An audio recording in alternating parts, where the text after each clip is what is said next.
here at NYU, we try to choose operatic pieces that young singers can sing because we're extremely cognizant of the fact that if they start singing too big an opera too soon, that could really be a damage to a young voice.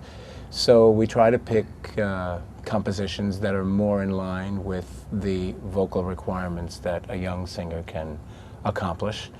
And basically, being both a voice teacher and a conductor, I can usually cock an ear to them as to what they're doing vocally as well as what they're doing musically. And seeing that my background is both music theater and classical, having worked as an actor and a music theater actor and having sung opera when I was younger, so I can come from my own background when it comes to advising students how to sing certain things, how to take care of themselves, how to develop the ability to keep their energy and their voices in good shape over the long haul of rehearsing a show and opening the show and then running over a period of time with the show or the opera. So for me, it's just good sound vocal health. It's a way that we hope they will adopt and embrace and live the rest of their life with. So it's very important because they only get one instrument. And it's not like this, because if this is left out in the rain, this will be destroyed. So the last thing we want is for that to happen to this. The vocal demands, obviously, for an opera are a different kind of sustaining power. They've got to be able to project. The breathing isn't quite all that different between the two of them because we try to teach people to project whether they're singing music theater or opera repertoire. Sometimes if we're doing a specific musical that requires, right now we're in production for The Apple Tree, and it's a musical that has 3 separate stories, and one story is about a chimney sweep who dreams, it's a Cinderella story, and she dreams of becoming a movie star. So as she transforms into the movie star, her voice has to all of a sudden go like this, and she's got to sing everything very much like Marilyn Monroe. So then you have to more or less encourage the student's imagination to go there and not be afraid to go there.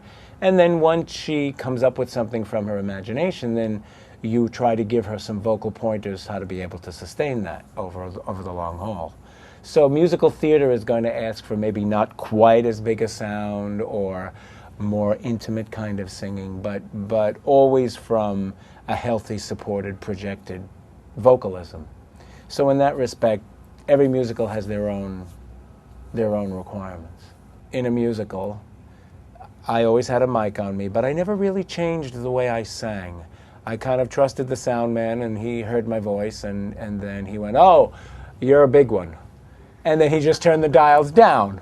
Now, maybe if someone sings more in their speaking adjustment, they need to do some more enhancing.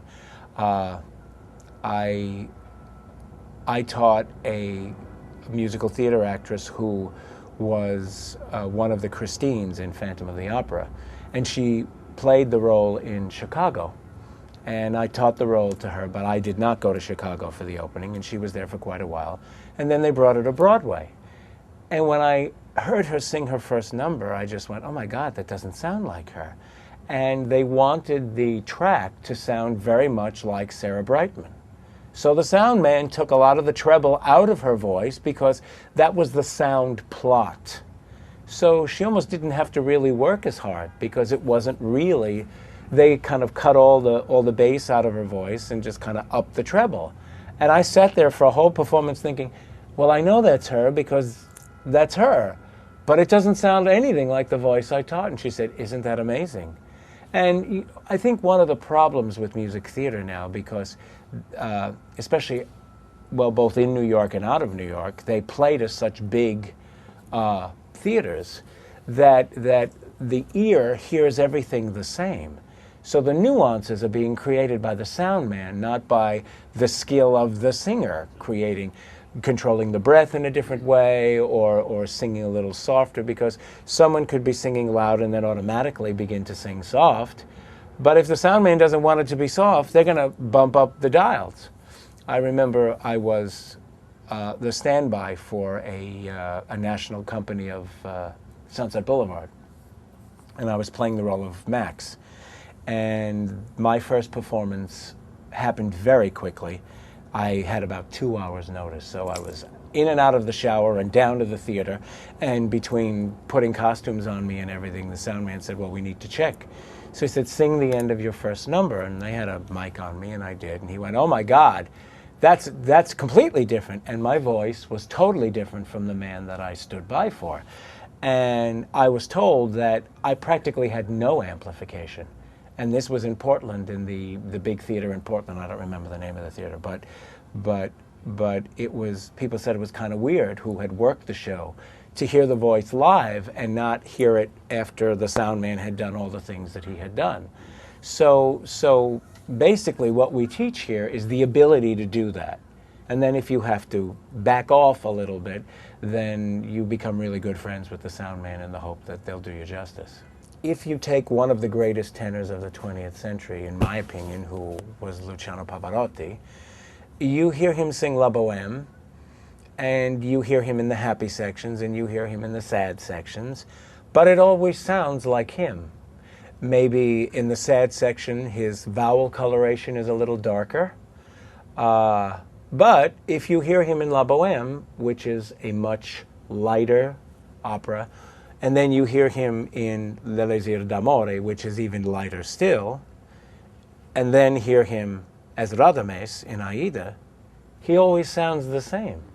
So it's what you do and how you shape a phrase and how you actually color it, rather than do you change the way you sing for a specific role. There are many, many sections in opera where they're funny and they're light, and they call for a bright tone, but Luciano always sings with a bright tone, so it's a matter of taste. Placido Domingo doesn't sing with a bright tone. He's a little bit more burnished in quality, but that's the nature of his voice, so that's the way it comes out. You could hear him sing the same opera, and you know it's unmistakably Placido, but it's bright for him. His bright is different than Luciano's bright.